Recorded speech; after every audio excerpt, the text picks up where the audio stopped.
Evil Dead 2, Dead by Dawn. What do you do when your low-budget horror movie turns into a runaway success, both critically and financially? Well, apparently you make another movie that fails, but then you come back to make the sequel everyone didn't know they wanted.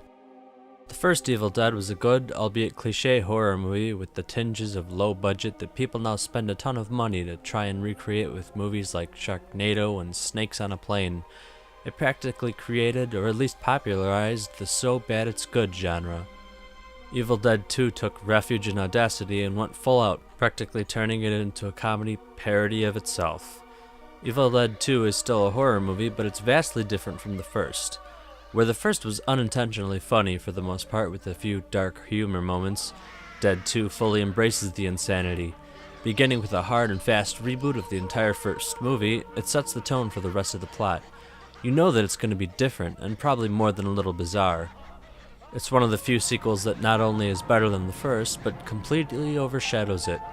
It's the iconic version with Ash's chainsaw hand, the shotgun slung over the back, and he's just a little too used to what's going on, even on the first day. It really builds him into the character that continues in Army of Darkness, and lives on in video game, comic book, and now TV form.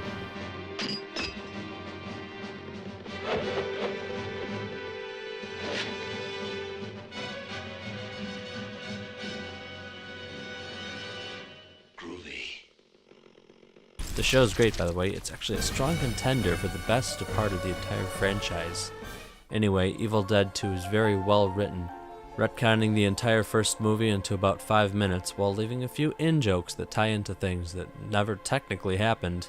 This is the movie that made the legend. I give the concept 4 out of 5 aging Bruce Campbell heads. While the first movie was low budget and campy, Evil Dead 2 had just the right amount to work with. Still low budget, but they could afford to do more interesting things with practical effects and also more expensive stop motion and miniature work. The cinematography is wonderful, with the camera sometimes acting as an ephemeral evil presence in its own right and contributing to Ash's craziness in the first half. I'm a bit of a casual cinematography nerd, knowing almost nothing about it other than what I can tell is good by instinct, and I love it when it's used for narrative purposes. I'm sure Bruce Campbell's head loves it too, which is why there's 5 of his smarmy heads here.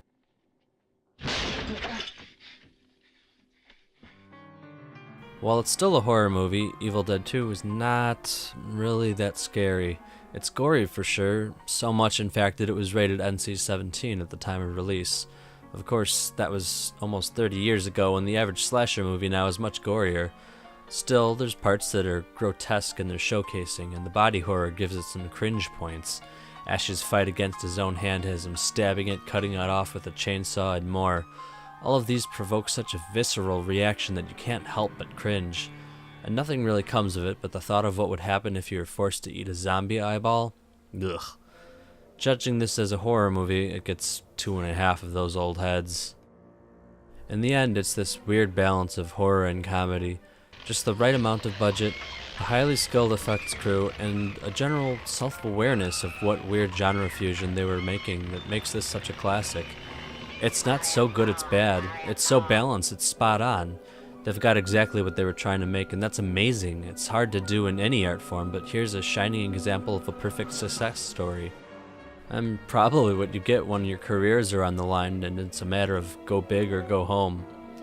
In my opinion, the first half of the movie is the better part. Ash is on his own, fighting himself mostly, and you're never really sure how much of it is just in his head. He's definitely losing it a bit as he dances along with inanimate objects, which may be haunted or they may just be products of his deranged mind. Some of it's definitely in his head as he wakes up from a dream. His reflection that is choking him just turns out to be his own hand and so on. And his one true nemesis, his right hand, is one of the best bits of slapstick comedy of all time, as he first has a fist fight with himself, then lords his victory over his hand after stabbing it, crying and laughing crazily at the same time. A farewell to arms indeed. The second half is a story that seems a bit forced, with Ash on his own and the first movie's cast either retconned out of existence or dead. There need to be more characters, and while tying the Necronomicon into their backstories makes sense, the other two are just there to even out the cast, and it feels like the movie unironically brings every horror cliche with them. Only one person knows what's going on? Let's throw him in the cellar instead of asking questions. Something scary happened in the cabin in the woods. Time to run into the forest screaming. Last man and woman, time for a romantic moment, even though both of their significant others just got brutally murdered hours ago. To be fair, there's also some cliches that are inverted pretty well. And it ends by setting up one of the firmest sequel hooks outside of Star Wars or Back to the Future.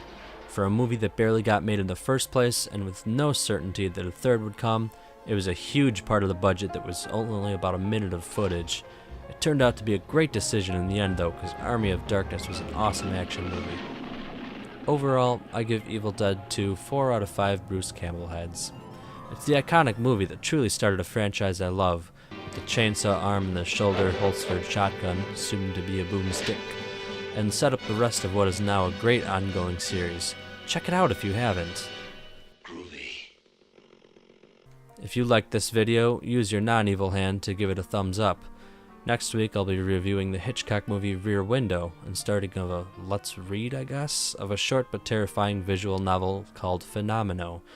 You can subscribe if that sounds interesting, and hopefully I'll see you around.